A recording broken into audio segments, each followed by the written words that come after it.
Time now for Focus. In Western schools, where education is separated from religious morality, a student could become a terrorist.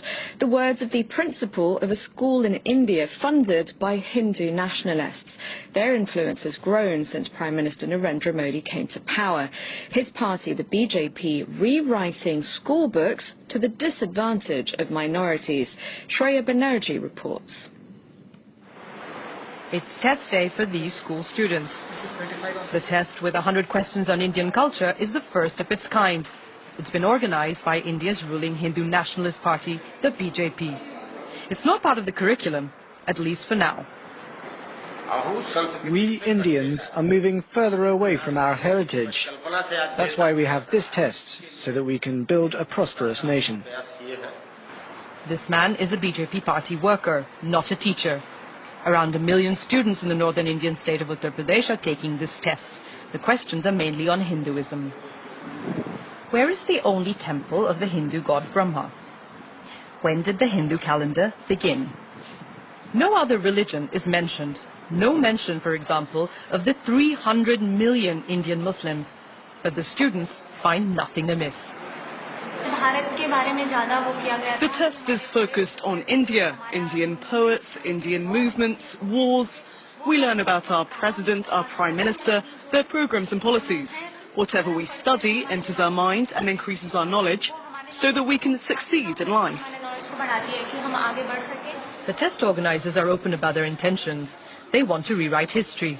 Whatever we have learnt from British and Muslim emperors should be removed, and it will be removed. The previous governments did not care about the nation. It is time for our government to put the right heroes in the syllabus. An Indian newspaper recently reported that certain textbooks had erased all mention of India's first Prime Minister, Jawaharlal Nehru. Nehru was a member of the Congress party, a major rival of the ruling BJP.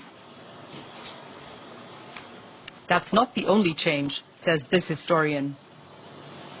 Their purpose of coming to power is not power itself, but power to be used for an ideological end, to make India into a Hindu Rashtra. They successfully changed a very large number of history and other social science textbooks. It is a very distorted vision of the past, a wrong vision of the past, a wrong understanding of the past, which they are trying to impose on the present. The education system is a very important means of changing the mindset of society, particularly the young. RSS has always tried to catch them young. The RSS was founded in the 1930s in India. The Hindu paramilitary organization is very vocal about its anti-minority stance. And the Indian Prime Minister Narendra Modi is one of its members. The group is looking to erase centuries of Muslim presence in India. Symbols of that time are still very visible in the country.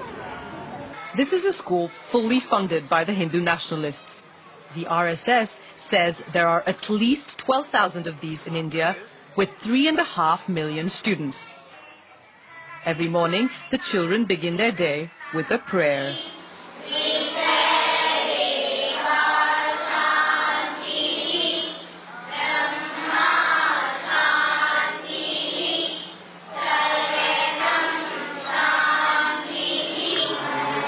Prayers are followed by a religious ceremony and the principal's speech.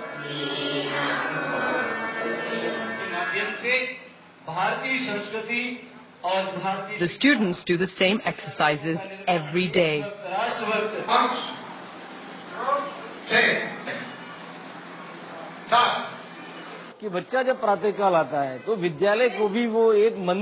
For the pupils, the school is a temple. The sacred texts of Mahabharata, Gita and Ramayana are the basis of their education.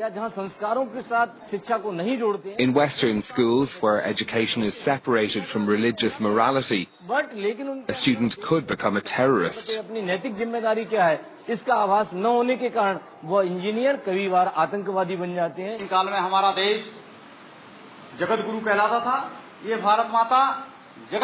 A narrative that glorifies Hindus and casts minorities as outsiders. By introducing these ideas in schools through tests and the modification of textbooks, the BJP is looking to influence the thinking of young people. Almost half of India's population is under the age of 25. For more on this, I'm now joined in the studio by Olivier Guillard, Asia Research Director at France's Institute of International and Strategic Relations. Hello, thank you very much indeed for coming in. First of all, if you could tell us a bit more about the RSS. I understand it helped propel Narendra Modi to power. Absolutely. Let's say that this is a kind of a sister ship from the current political party that is in power for the last 3 years in India. It's a kind of movement that is between culture, sports, ideology. It's something that is supposed to be closer to the rightist side of the political spectrum in India than to the left, obviously. And this is a kind of pretty large organization. It's not supposed to be, it's a place for each and every Indian, but still the mainly pillars of this organization is mainly based on Hinduism and Hindu philosophy. And this is not a secret organization. It's a pretty large. You can, when you are lucky enough to visit regularly this country, you find pretty large places where you see guys training, young guys training. Any idea of the numbers? They are by millions, yeah, they definitely. But once again, it's not a secret organization. It's pretty. Your colleague said it properly a few minutes ago that this is an organization that's probably 70 or 80 years old, and there has been a large numbers of even political leaders, regional or national, that joined this organization many years or decades ago. So, and once again, it's not seen like a political party as such. But this is a kind of internship preparing guys to join the right side of the political spectrum or the Hindu society in an Indian nation. So how many members of the current government do you think are there who were once members of the RSS, and how crucial a role does it play in the government now? This is quite an interesting issue. I don't have exactly the numbers in mind, but I would say that probably over 1 people out of 2 in this government on the national basis. Where regionally, once again, we need to remember that India is a federation, federalist countries. Each and every of the 30 states has quite a different type of local government with different kind of competencies. But at the national level, in the current government, that is an Hindu nationalist government, it's not. As such, this is not a crime to have such an agenda. I mean, so they came to power peacefully. Narendra Modi 3 years ago won the general elections very easily, with such a numbers that we have not seen such a success for at least 30 years in the country. So there has not been any crime, they arrived by the vote in what India is called the largest democracy in the world. It's not for nothing. At the moment, let's say that around Narendra Modi, which remains extremely popular 3 years after arriving to power, he has a lot of people around him that do belong from a close side or from a longer side to this Hinduism movement. Because you say, yes, democratically elected, but you mentioned crime, and there has been a rise recently in religiously motivated violence. Is that not in part because of the intolerance towards minorities that the BJP is displaying, and really not hiding in any way? That could partly explain the situation.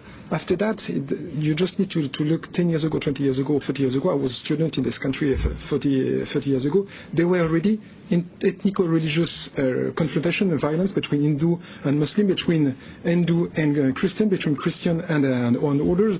So it's part of the story of this 1.3 billion population. And to be really frank, there has not been the numbers that have not been multiplied by 2, 3, or 6. No, there is a sort of slight trend to see more ethno-religious violence. It's not about crime, it's about confrontations. But once again, it's part of the story of the modern India.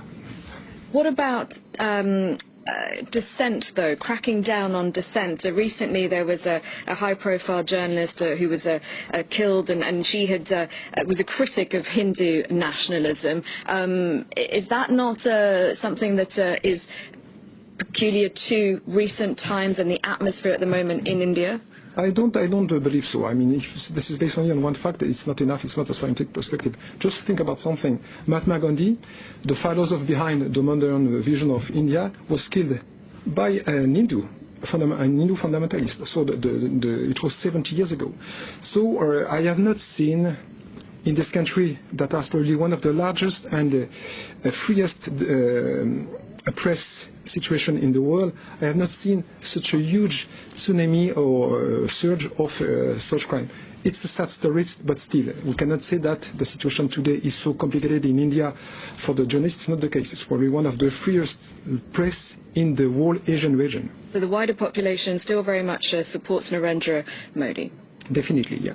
All right. Thank you very much indeed. We'll have to leave it there, Olivier Guillard. Thank you for your time. Thank you for watching. I'll be back at the top of the hour with the full news roundup.